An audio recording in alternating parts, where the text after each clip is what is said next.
The opinions and statements made by the guests of the Success in Practice podcast are their own, and I do not endorse or accept responsibility for their positions. Any information given by myself or the guests is educational in intention and not to be taken as medical advice. If you choose to act on the content involved in the podcast, you do so at your own risk.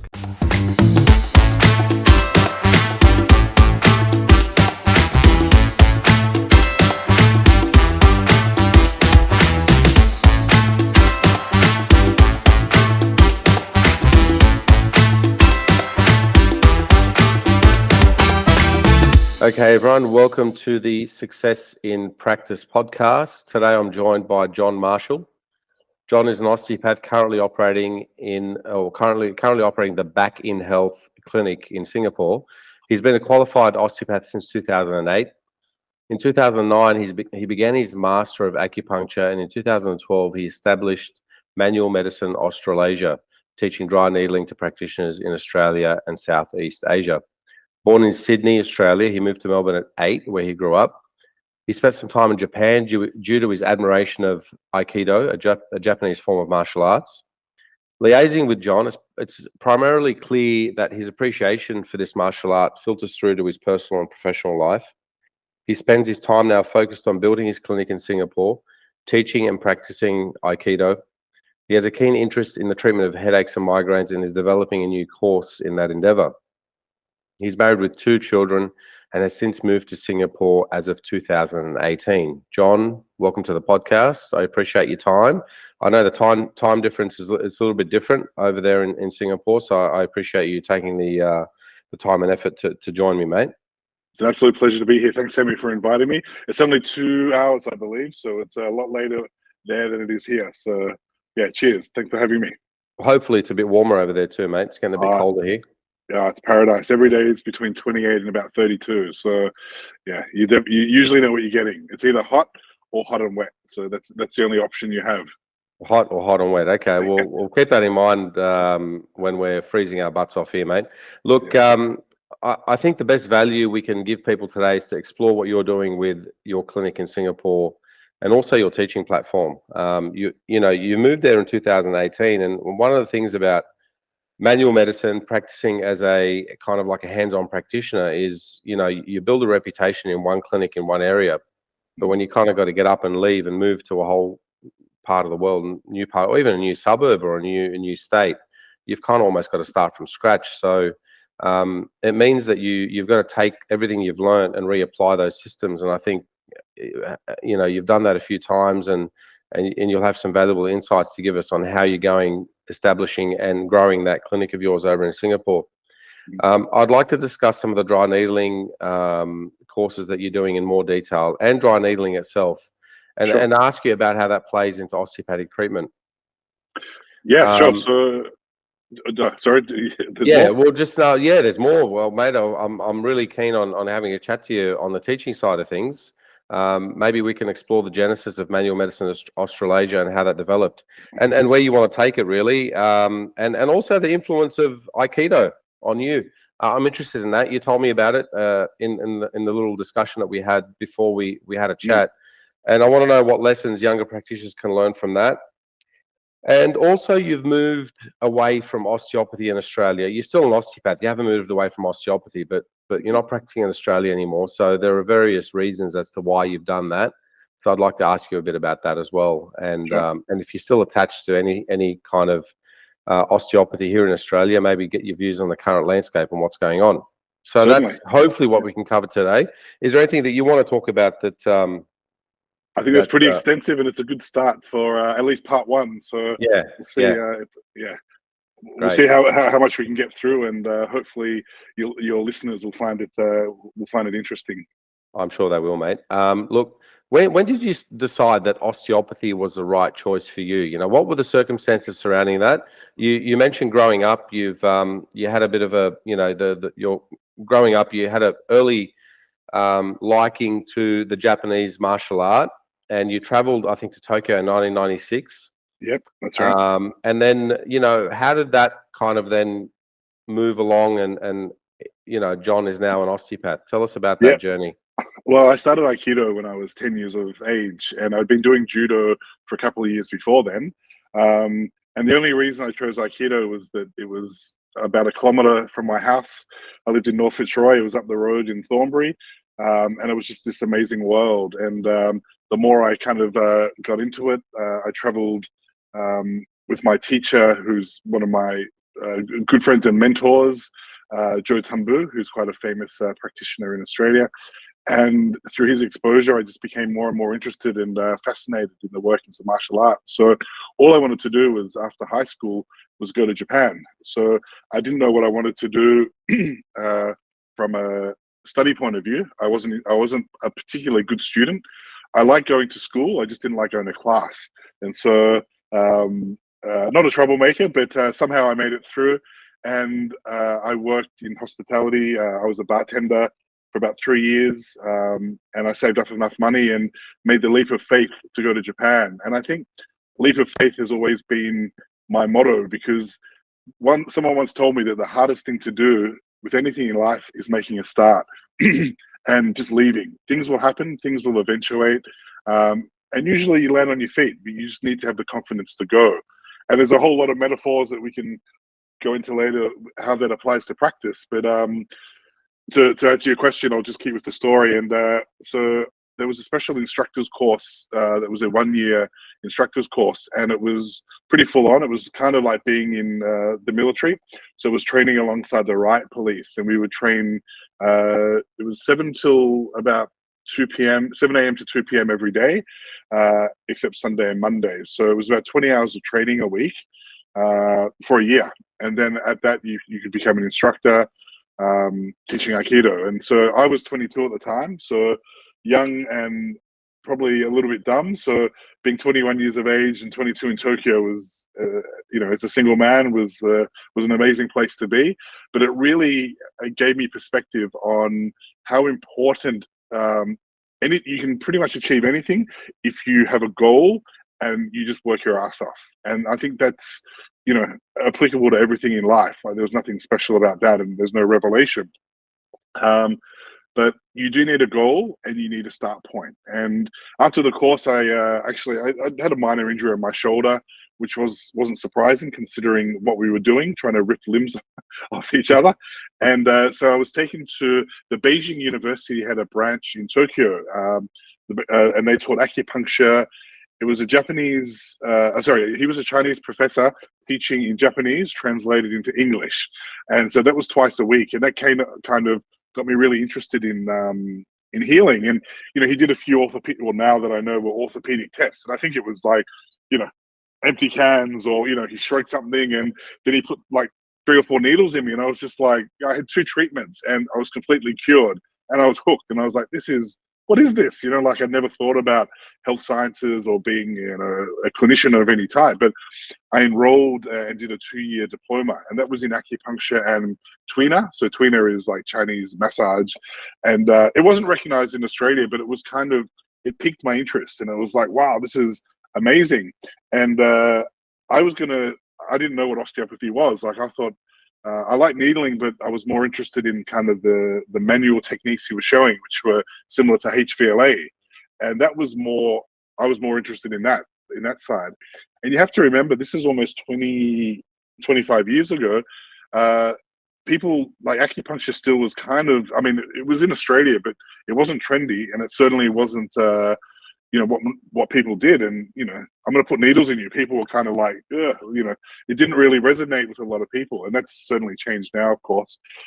So, yeah, I did that course. And then I thought chiropractic would be cool, and Tokyo RMIT had a branch in Japan, a university that was attached to the chiro clinic in Australia. So I used to go there for treatment, and I made some friends, and I actually had an interview to get into chiropractic, which I actually didn't know I got into until later on, because, I went back to Australia on a holiday, and a friend said, my sister's doing osteopathy. And this was in 2000. And I was like, what is that? And I met with her and she told me about it. And I started researching. I thought, that sounds a lot more, similar to Chinese medicine in a way, in that it looks more holistically at the patient. I didn't know what that meant really, but I was like, it kind of sounds cool. I was 27, 26, and I'd taken a 10-year gap year essentially. So I was ready to come back to Australia to start studying. I was a little more serious, and I had a direction. So yeah, I found out I did get accepted into RMIT Osteopathy. And when I went to enroll, I had to do something about my enrollment. They're like, "Oh, you're actually enrolled in chiropractic as well." And so I didn't know that, but I was actually enrolled in both. But I'm glad that I went down the Osteopath. Although not to diss our chiro brothers and sisters, because that would have been cool as well. But that's basically my entry into osteopathy, which has been the best decision I think I ever made. And I remember one of my teachers once said, you don't become you don't find osteopathy finds you. And I think that's certainly true in my case anyway. So yeah, that was my intro to osteopathy. Let me ask a little sub question on something you mentioned earlier, that you said that as long as you have a goal and you work your ass off, there's not much that you can't achieve, and that pretty much applies across the board in terms of success. There's a prevailing attitude, I think, in our profession of work-life balance, and this attitude kind of comes from the perspective that if you're seeing X amount of patients, that's way too many. If you're working 6 days a week, that's just way too much. And you should be doing a half day of yoga every other day, and doing a retreat, and having that kind of lifestyle. And if you're doing anything over 30 hours a week, is just you're going to burn out. You better not work as hard, John. You're going to burn out, mate. And so I tend to, my views on that is that I think you just got to do what makes you happy. I'm happy doing 50 hours a week of work. I'm happy doing 60 hours a week of work. It makes me happy. I actually get energy out of it. Yes. And if you feel really bad doing 20 hours a week of work, then you shouldn't be doing it. But you can't expect to be successful in that endeavor. You got to decide what you want. You either want to work your butt off and get to where you want to get to, or you want to sit on the beach and stretch out and listen to music and have a surf and work 2 or 3 days a week. It's like, and one of the things that, and then people will kind of push back and say to me, but well, if that's what you want to do, that's what you want to do. I'm like, yeah, well, it is. But one of the things that I need to, I think, make clear is that above experience, you need volume. Volume's required. You need to see patients. I know practitioners that have worked 3 days a week their whole life, doing 40-minute hour consultations, and other practitioners have worked for half the amount of years that they've worked, but they've seen double the volume. Okay, so can I get your commentary on that? You've obviously worked hard in what you're doing, and you've built up a couple of practices in Australia and then now in Singapore. How important is understanding that concept, that if you want something, you got to work for it, and if you don't want to work for it, that's fine, but don't expect to get the result. Hello, everyone. I'd like to take a quick moment to thank everyone for watching and listening to the podcast. If you have received value from this episode, the kindest thing you can do for me is to like, share, follow, and subscribe to the channel on whichever platform that you are listening on. If any of the conversations have resonated with you and you feel that I can help elevate your practice, you can find me at successinpractice.net. That is, the Success in Practice program can be found at successinpractice.net. The Success in Practice program is the signature program that takes a practitioner who may be struggling with retaining patients. They may not be certain about building effective treatment strategies, and they may feel somewhat anxious and doubtful about what they are going to do with a patient. And they are not really accelerating in the real world of private practice. It takes this practitioner and it turns their careers right around to the point where the patients have an effective diagnosis and a real treatment plan that they can take home. Patients are happy to book in multiple sessions with you, and they are confident about your abilities. And more importantly, you now have direction and are confident about your own abilities. The program streamlines how you operate as a practitioner. Guys, you should have been taught this at university, but you weren't. You may have been practicing for the last few years thinking there has to be a better way. There has to be a more effective way of engaging with patients and getting them results. Well, there is. And this is what the program delivers. Go to successinpractice.net and check out the options available to you. See where I can help you easily grow your patient list and finally earn the rewarding income that you deserve. For all the information on how you can reach me personally, check out the show notes. Also in the show notes, you'll find a link to the chat transcripts from these podcasts. These are valuable and a wealth of information. I really hope that you're enjoying the podcast. Guys, leave a comment if there's any questions on this episode. And please, don't forget to like, share, follow, and subscribe to the channel. Now, back to the show. Exactly right. It all comes down to your purpose, I guess, and your why. I think you made some really important points, because not everyone wants that. But I think people, they'll be surprised that even if they try, even just, go that extra mile, how rewarding that is.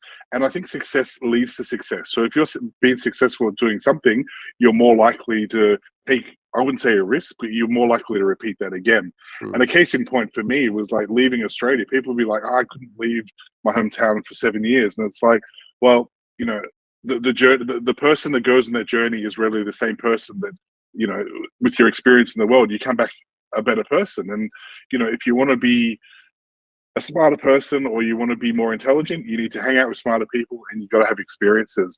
When it comes to osteopathy, and the point you made is like, you need that palpatory experience. You need to see, AT still said, palpate miles and miles of necks, but you need to palpate miles and miles of ankles, backs, spines, everything in between, head to toe, to become a good osteopath. And I think to be successful, you need to be a great technician.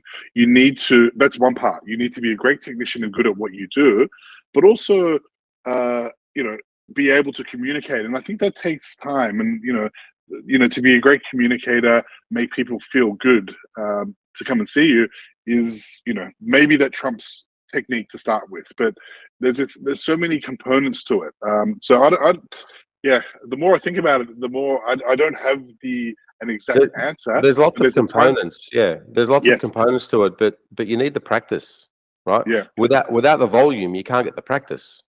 I agree, but there's a time to hustle and there's a time to relax. And at the start of your career is not the time to relax. You need to be getting in. You need to be getting in there. You need to be seeing patients. After osteopathy, I meant to go back to Japan, and I met my wife in my last year of university, and she put a spanner in the wrench, because I was ready to go off to Japan and start my clinic in Tokyo. And I'm glad I did. It's a great love story, actually, but I'm glad I stayed in Melbourne, because then I did my master's in acupuncture, and that led to a whole different thing. But I was hungry, and I think you need to be hungry. But I was older as well, and that was a different motivation, because the friends at my age, I finished when I was 32. They were already successful. They had a house. They had kids. They had an established career. I had none of that, and I don't regret it, because I did it the other way around. But it was always top of mind that, okay, now it's 32. Bang, you got to go now, because you don't have a lot of time. Yeah, we see practitioners that have been practicing for 20, 30 years, and they've cut back to 3 days a week. Like, oh, that's a great work life. Yeah, but when they first started, they were doing 5.5, 6 days a week. Seeing, I think they've earned that right. They've earned that right. Exactly. Yeah. Look, early on in your osteopathic career, who were your mentors? Who did you learn from? What did you feel that they gave you that was so valuable? So I was lucky. I went through RMIT in that period, in the early to, I guess, up to 2008, and I was involved in teaching a little bit after that. So hopefully I'm not including myself as my own mentor, but we had amazing teachers and great technicians. So all the way from first year to fifth year, there were great clinicians. Like Mick Kelly, for me, was my HVLA teacher. He made a big impression on me early on. But then from graduating, Bruce Cameron, who was one of the first,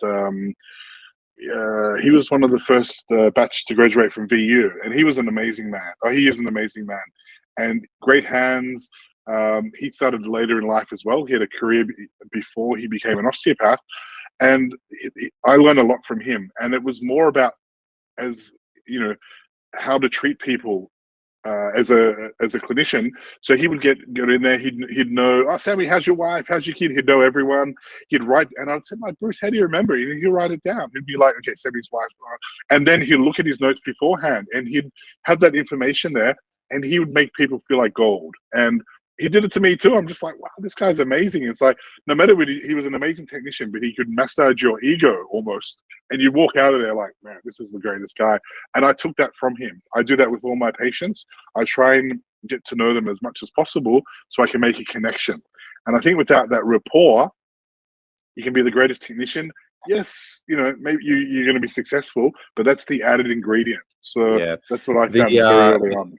Yeah. The good thing about that is that even if you see a little bit of a complicated case, and it's going to take you, a few more treatments to get it right than what it normally would, when you have that connection, the patients will offer you that. They'll give you that leeway. There's a buy-in there too. Yeah, they'll give you that leeway, but if they don't really feel connected, if they don't see that you're making the effort to connect with them, they won't give you that leeway to kind of get the result. And it may be just that extra 1 or 2 sessions that you need to get the result, build the trust, build the confidence, and off you go. And having that connection there is so important. You're right, mate. Yeah. Your clinic at the moment in Singapore is getting up and running. I guess, it's more than up and running. You've been there since 2018. Yes. But what does your clinical week look like now? What kind of volume of patients are you seeing, and what types of conditions are you treating? So it's basically 2 clinics in one. So Back in Health was a name I came up with, I think, in 3rd or 4th year, which I thought was really clever and funny because it was a pun. But I kind of regret it in that, Back in Health, it's a concept, but it's also, we're trying to get, obviously you're back in health, but we're trying to get you back in health and a return to kind of, restoring health and homeostasis. I thought I was a bit smarter a few years ago, so I created the Singapore Headache and Migraine Clinic, and that was probably one of the best decisions because we spend very little on AdWords, but because people type it in, it's like, it's a no-brainer. So I was really interested in treating headaches and migraines with osteopathy, and we were getting really good results. There's other courses and people doing that in Australia and worldwide, but osteo-specific, I think we have a lot to offer. So I went down the path. Sorry, just to divert a little bit. I went off the path. I'm currently finishing my master's in headache disorders at the University of Copenhagen. So I just submitted my thesis last week. So yeah, I've got to defend it in June, and then I graduate from that. And that's really been an amazing experience because that's been with neurologists, brain surgeons, GPs, the top headache experts in the world are teaching us. So that was really exciting. So we'll talk about that later. I work Monday to Saturday. I work 6 days a week with Sunday off. I considered opening Sunday because people ask me about it, but the building I'm in on Saturday, they cut the aircon at 2 p.m. To save, and they say, and then public holidays and Sunday it's off. And if you've ever been to Singapore, you need the aircon for, you can get away with a fan for probably a little bit, but yeah. So we see, I have one associate, and we see anywhere from 30 to 50, 60 patients a week each. So I'm traveling a lot. So sometimes Monday, Tuesday, Wednesday is super packed, and then I'm away from Thursday, Friday, Saturday, Sunday, back on Monday, which I did today. Actually, I just got back from Japan. So it's juggling. It's a lot of juggling, but with the migraine, and I should have done this a long time ago. In Australia, I don't know a lot of people that do this, and people may scoff at this, but we offer packages here. And the reason we do that is because for headache and migraine treatment, they're not going to get better in 1 or 2 treatments. They need to commit to a standard, at least 6, we usually say 6 to 10 sessions. And if they don't get better after that, then we reassess it. And maybe we're not for them. But usually by the time they've come and seen me, they've had their MRI, they've gone to the neurologist, they're taking a lot of medication with serious side effects. They just want a change. And usually people when I explain that to them, like, this is going to take a while, it's something that we can't cure, but we can manage it. And I think if you're realistic with and upfront with people, they allow you to, they will buy in. And so we do a lot of that. And I'm a big believer in. Are you block booking their appointments, or Not are you block necessarily. booking and charging for their appointments up front? No, they pay up front. Right. And so they pay up front. We don't have an expiry on it, which I know a lot of people do. And people will say, it's a physio or a chiro model. That's bullshit. But for me, I'm realistic. This is what it's going to cost. You can pay per session, and it's going to be a lot more. Or 6 treatments, and it's significantly. Well, sorry, it's discounted. It's not massively significant, but they see a bargain and they see that there's value in it.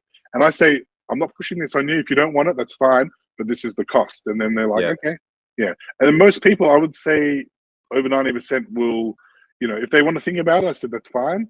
But we're serious. We're serious in what we do. We get good results, and we've got hundreds of patients that will attest to that. So yeah, there's lessons there. I think for people that if you're serious about what you do and you know your own self-worth, and you can show that confidently, people won't generally have any qualms about taking you up on that.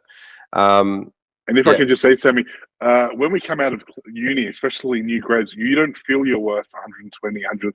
My prices are a lot more in Singapore because the cost of living is higher. So we're 180 initially and 160. So the Singapore dollar is a little bit stronger than the Australian dollar, but we put our price, and that's cheap here. I'm in a medical clinic. There's a clinic there that it's 220, 250 to see a physio who is going to give you. Okay, we won't go into that, but you're probably not going to get a lot of manual therapy. You're not going to get. Anyway, let's. Is osteopathy regulated? I'm assuming it's not regulated in Singapore. It's not regulated. No. So Allied Health is only physio and OT, which is mind blowing. So we're years behind here, but it's good and bad. So is it like the Wild Wild West out there, mate, or do you have to be careful about? No, we call it the Wild Wild East. So if you can, I can cure cancer, I can cure COVID, I can cure whatever you like. I can put whatever I like on my website. Right. I can get a testimonial from mum. I don't do that, but it's that's how it works here, and it's very different from Australia. Very, very different, and that took a long time. We'll get to talking about that as to why you moved as well. I think that has probably a bit to do with it. With regards to Manual Medicine Australasia, tell us how and why you started that. You're mainly teaching dry needling through that particular organisation. What was the genesis of that, and what are you doing with it right now? So I started that in I finished my master's in acupuncture in 2011, and I was an osteo at that time, and there was a course. So RMIT had a master's of acupuncture. It's still going now, where you could work full time. It was over 4 workshops a year of 5 days each. So they were brilliant. People would fly in from all around the world. There was an Aussie osteopath that used to come from Dubai to do the course, and that's a bloody long way to go. Mark Brown, he's a great guy. He's up on the Gold Coast. I'm sorry, that was pardon me. That was a different course. That was the animal biomechanical medicine course. Sorry, I've done so many bloody courses. But people, would fly in around the world to do this course and all around Australia. And, the standard was really high, but I was sending my patients off to an acupuncturist. I thought dry needling was bullshit. It was like, I wouldn't send anyone to do dry needling. I was up on my high horse about it. And I went to a course, and, it was okay. It was taught it wasn't an osteo, it was a different profession. And there was no safety, there was no swabbing, it was taught really poorly. And I just had this epiphany. I'm like, when I graduate, I'm going to teach this to osteos and chiros because I could really make a difference. And it wasn't like, it was one of those moments where it was just like, I can do this. And at that time, there were no osteos teaching. I think there was one osteo who may have been assisting another big organization there. But at that time, this was 2012, our first course. There was no other osteopath teaching. And it was just, if I'd planned it, it wouldn't have worked. It kind of just evolved. It had a life of its own. And my first course I did at Vic Uni, and we had, I think there was 20, 25 people. And then, it just took off. So I always like to say I'm a success in that despite myself. I didn't mean for it to go where it did. And it just resonated with people. So it was a 2-day course, the level 1. It probably took about 6 months to put together. It was all endorsed by the Osteo Association. It was all, it was the planning was quite meticulous. And you mean the Osteo Association in Australia, Osteopathy Australia endorsed yes, Osteopathy Australia endorse the level 1. So and first it was the level 1. They continue to endorse it now? Yes. Yes. Good. So you pay a fee to do that. Nowadays, most courses aren't endorsed. You don't need that because for CPD, you just, you get the points and you just record it yourself. But in the old days, I would have to fax a list of participants to OA, and then they would, fill in their CPD. Yeah. So it doesn't seem that long ago, but like a lot's changed in, this is the 12th year we've been running. Yeah, wow. Been running it, and it kind of just gained momentum. And then I did it in Melbourne, and then I would go to the Gold Coast. Did courses in Singapore. That's another reason I ended up here, and throughout Southeast Asia, it kind of just took off. So are there any online competitors in that space? There's some other people doing it. So the course is face to face, but there's an online module which they complete.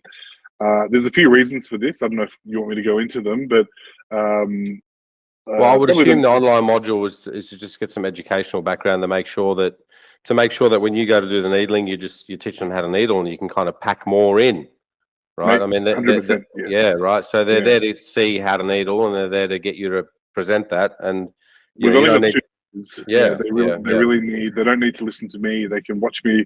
And the good thing about it is that the module has videos of the technique, so you can go back to them.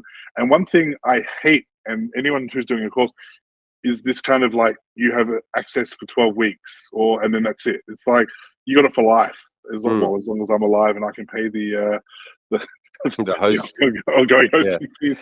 But that's a resource, Right. So, but in terms of other courses, are there online dry needling courses where they are just online? I mean, you know the landscape, or you're not aware of it?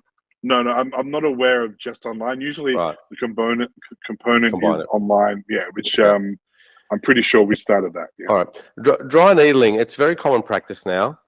It kind of came out of nowhere and then shot straight up. How do you see the level of education out there with the courses being offered? And regarding needling, can you tell us a bit about the mechanisms of action? I mean, I don't think there's a lot of research that actually says that what we're doing is actually happening.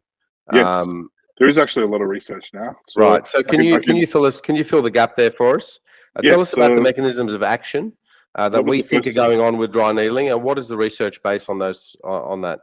Yeah. So basically, there's been a lot of research with acupuncture. So acupuncture, as dry needling as an extension, typically used a lot of the mechanisms there. And you're right, a lot of people don't, there's their theories rather than anything that's been really formally proven or proposed. I'm going to talk about more the Western anatomy and physiology, because that's, I'm not going to talk in energy and chi. But I mean, the neurophysiological aspects are pretty well established.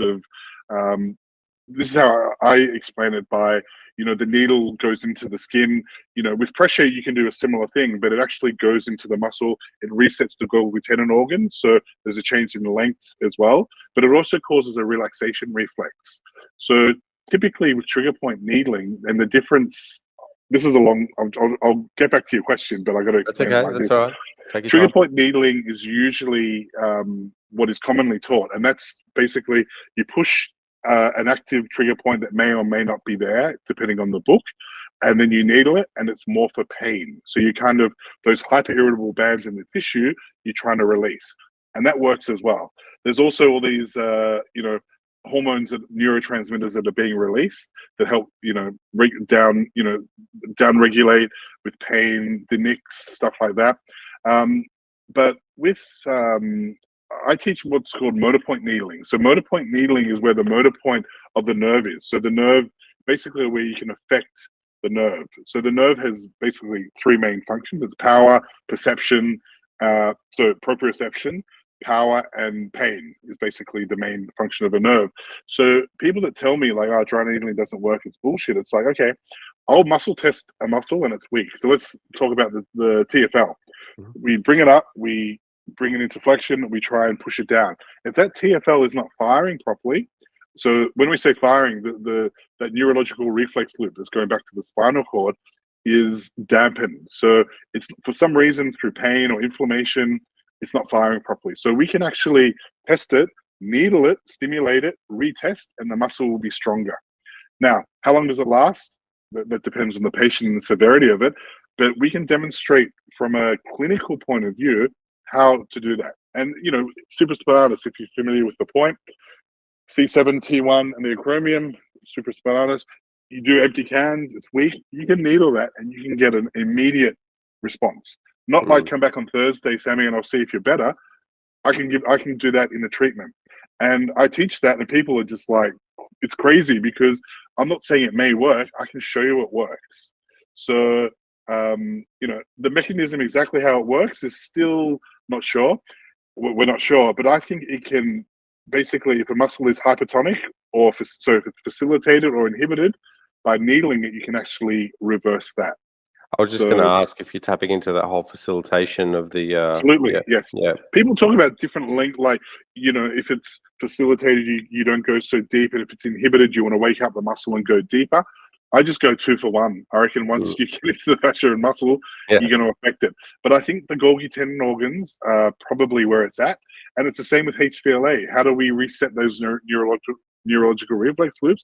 It's through the Golgi tendon organ. So that's our kind of pathway in. I teach people what do you say to a patient when, how does dry needling work? I just say the needle goes into the muscle, it causes a relaxation reflex. Pain is caused by ischemia, or if you think of a frozen river. So we want to enhance blood flow. There's oxygen in the blood that increases blood flow, decreases inflammation. So you do a lot of ups and downs, and people can kind of understand it. But I explain to people like a block piping, blocked hose.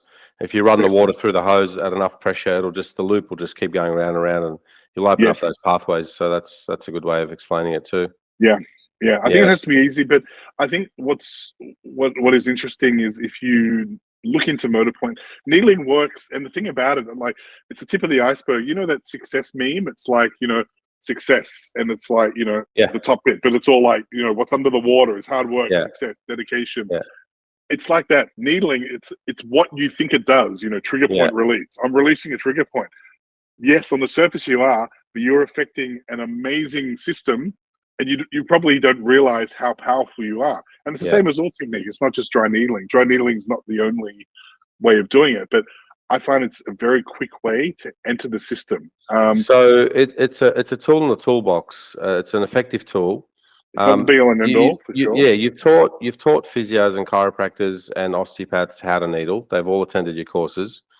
I'm going to ask what may seem like a silly question. Do osteopaths dry needle differently than, say, what a physio or a chiro would?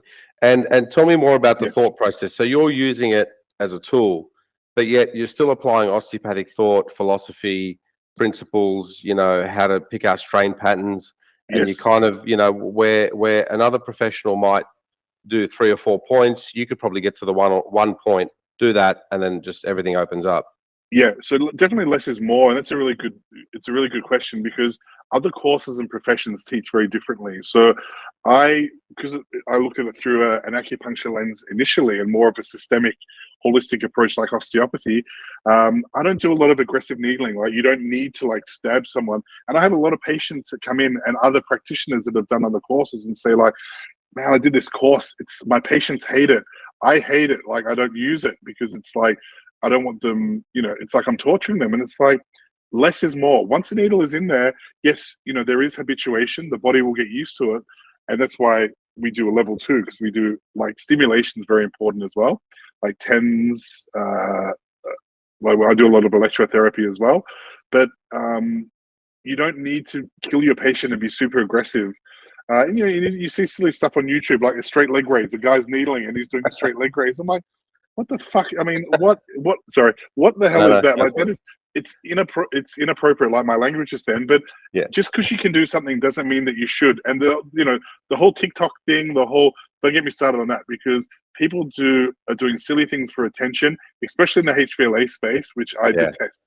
If you're going to show something online, okay, this is the first rib technique because of posture, this is raised up. Show them what you're doing. Tell them why you're doing it, rather than this whole crack, like, orgasm fest people are having. It's like, you got to wrap a towel around someone's neck and just yank it off.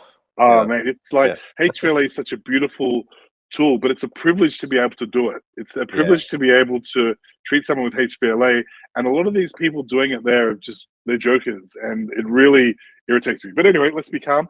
Back to dry needling. When they do my course, I get a lot of questions about, I don't find there's a difference in profession per se between chiros and osteos. I think it's more who they've been taught by.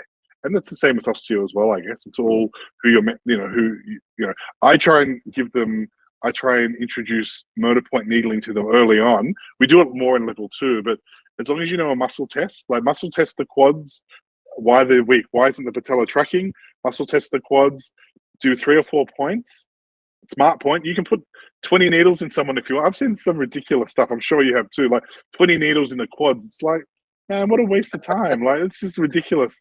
Be smart. There's smart ways of needling and treating. So yeah. John, I have this joke that I go through with the patients whenever I needle them. I'll put a few needles in, and then afterwards I say to them, okay, now that you're done, you might be a bit sore afterwards, but you can't drink water for the rest of the day. And I'll say it with a really serious face, and they'll look at me and they'll go, "Are you serious?" I'm like, "Yeah." They go, "Why?" And I'm like, "Well, because it'll just leak out of the holes that we've made." Yes, yeah. And then they'll start laughing, and I'll go, "Well, what are you talking about?" I'm like, "Haven't you seen Tom and Jerry? When Jerry runs into the cactus and he drinks water, and the water comes out." Yeah, I say the same thing, but I say please don't go swimming or have a bath because for the same reason. But I usually just say, how does it work? And I say, look, I'm poking holes in your pain, and you get a laugh out of them.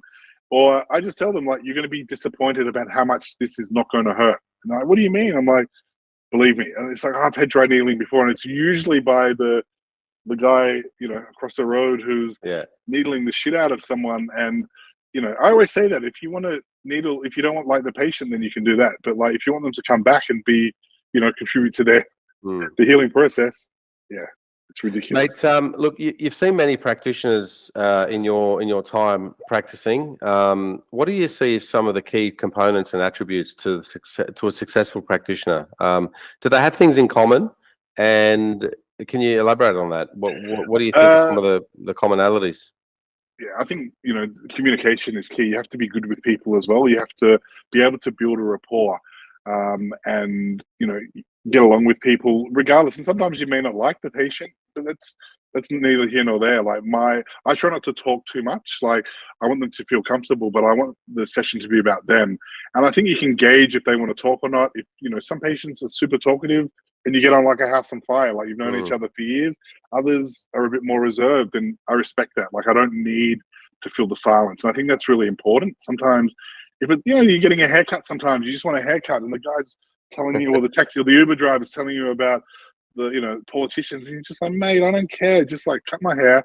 I don't want your opinion about everything. So I try not to, I try not to do that. That's one component. Secondly is you need to be a technician. You have to learn your craft.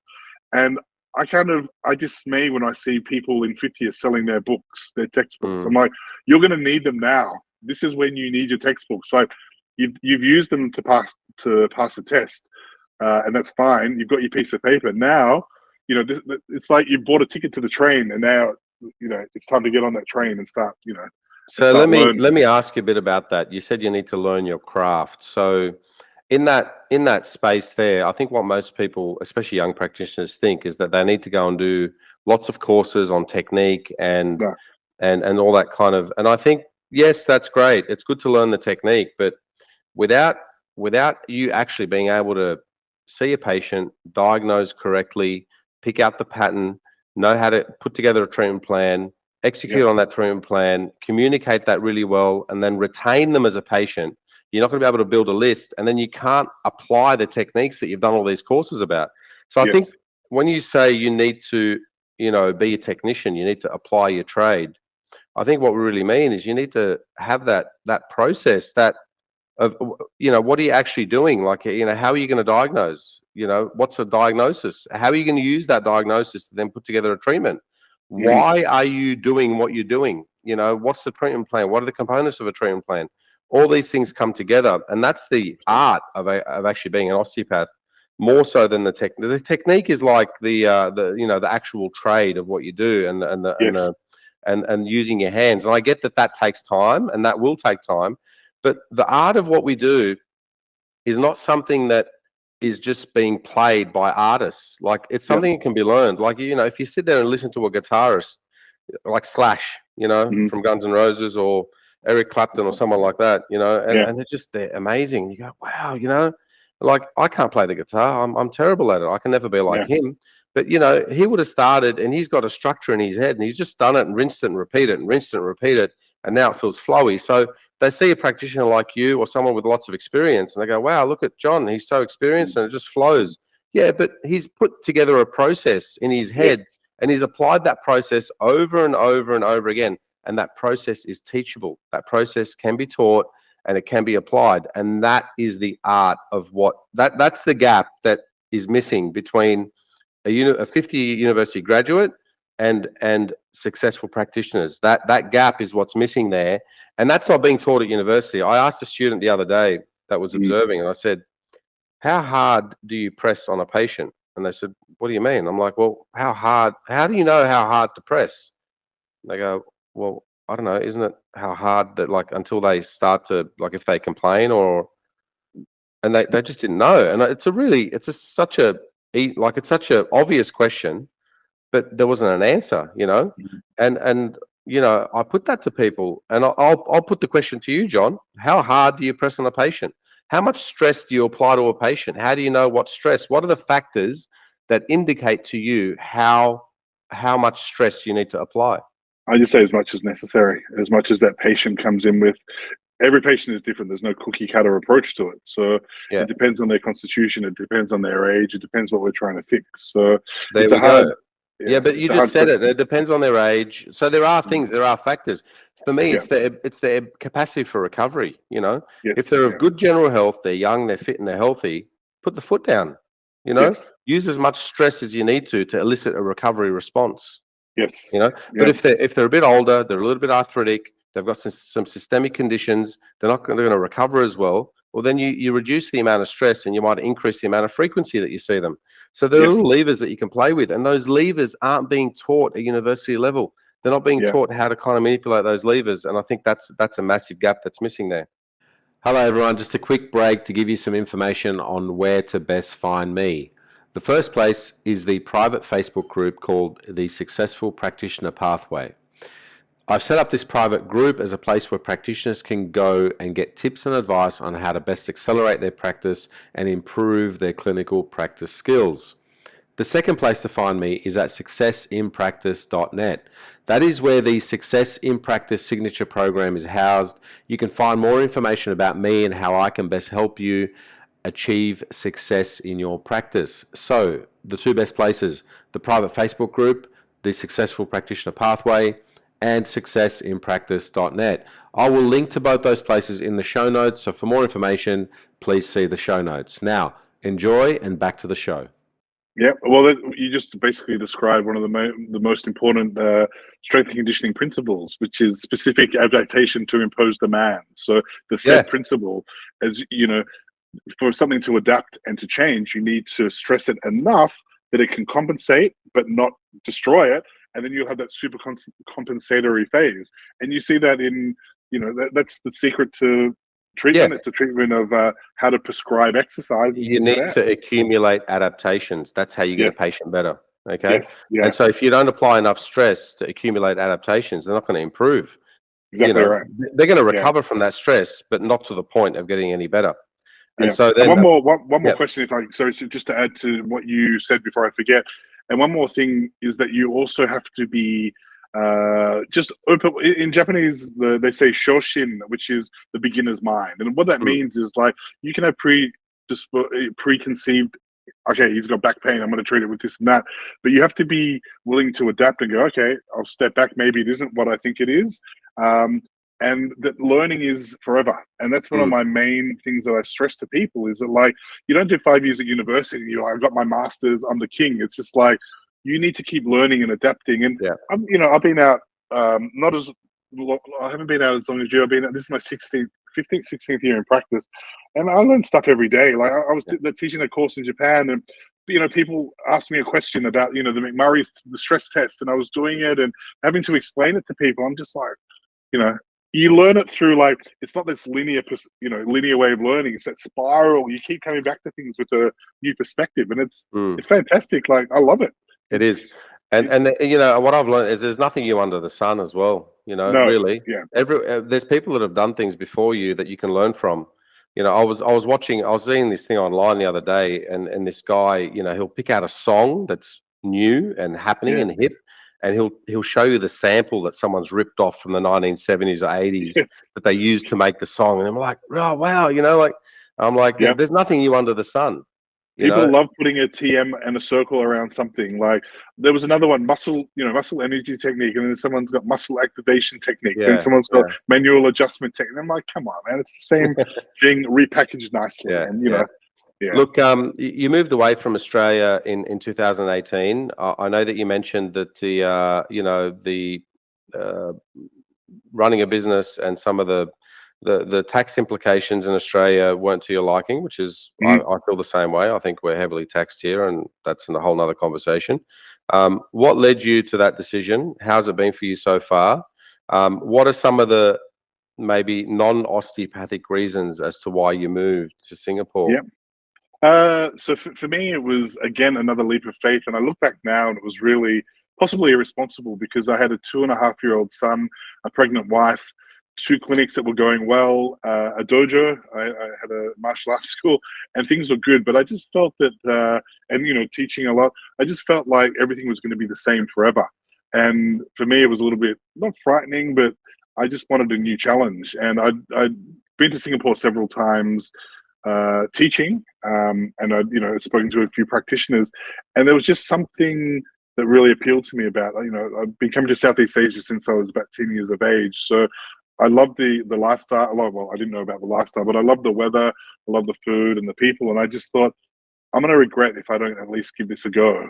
And it worked out. It was fantastic, because obviously with Melbourne, with lockdown, we enjoyed, this was before COVID, but so had about a year and a half of non-COVID living.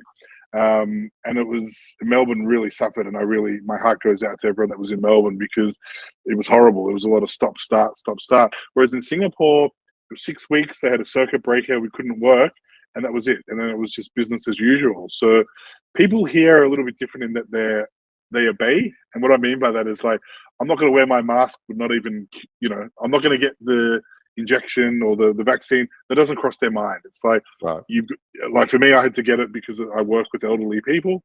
That's the reason, and I want to lessen my risk.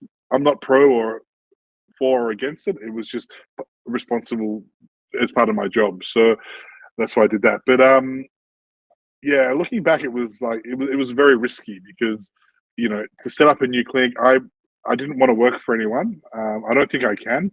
I just think I have maybe authority issues that I just want to, and I travel a lot too. So, like, I'm going to Manila for 3 days next week. So I'll be a nightmare employee, just because I wouldn't be able. Probably why you didn't like school, mate. I meant to ask you this question earlier. You actually liked school, but you didn't like class.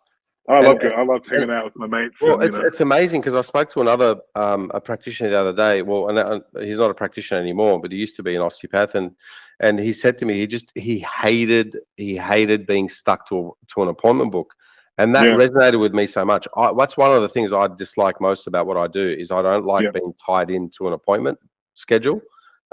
Which is really weird, considering that that's really what we do. So, is that something that you feel as well? I like the freedom I get by, people always ask me, how can you travel so much? And, I work Monday to Thursday, for example, and then Thursday night I'll fly to the Philippines, teach a course there Friday, Saturday, Sunday, fly back, and then work Monday again. So I go away, but I'm always working. And for me, that's great. Like, I don't feel like, for me, that's my purpose, You're not stuck between 4 walls. No. So I see that as being able to get out as well, but then come back and have a really huge day, pack my patients in and, give them the attention they need, but still do other stuff. And that's doing the other stuff is fulfilling for me too. Right. Well, mate, John, I think this is a good place to say thank you to our listeners to the podcast. My pleasure. Before I say goodbye, because on the other side of this, I'm going to continue talking to Jon for my students, specifically for the Success in Practice students. I'm going to ask Jon a few more questions surrounding his martial arts and also some things about his experience with headaches and migraines and what he's been doing with that recently. But mate, before I let you go, where can people get a hold of you, Jon? How can we contact you? How can we reach you regarding the course if that's something we want to do, dry needling? Can you give us some information? Sure. So very easy. Manualmedicine.com.au is our dry needling and other courses that we run. So we do have other practitioners that come and teach, for example, from the States or from England and from Australia as well. So it's kind of expanded from dry needling to other courses as well. So that's manualmedicine.com.au. And if you ever need anyone in Singapore, it's backinhealth.com.sg or Singapore Headache and Migraine Clinic. And are you on social media? Can people reach you on Instagram? Yes, or Instagram. Facebook? Someone once said that giving a man over 40 can't handle an Instagram account, and you may be an exception, but I suck. I blast it and then don't do anything for like months and months. But it's _Manual Medicine. Right. Is how you can find us, and also Back in Health. So, all right. So Back in Health and _Manual Medicine, and also manualmedicine.com.au. Yes. Great. Okay, Jon, mate, thank you again. Thanks for your time. My pleasure. I really appreciate it. So everybody, thanks for joining us, and we will hopefully do part 2 with Jon in the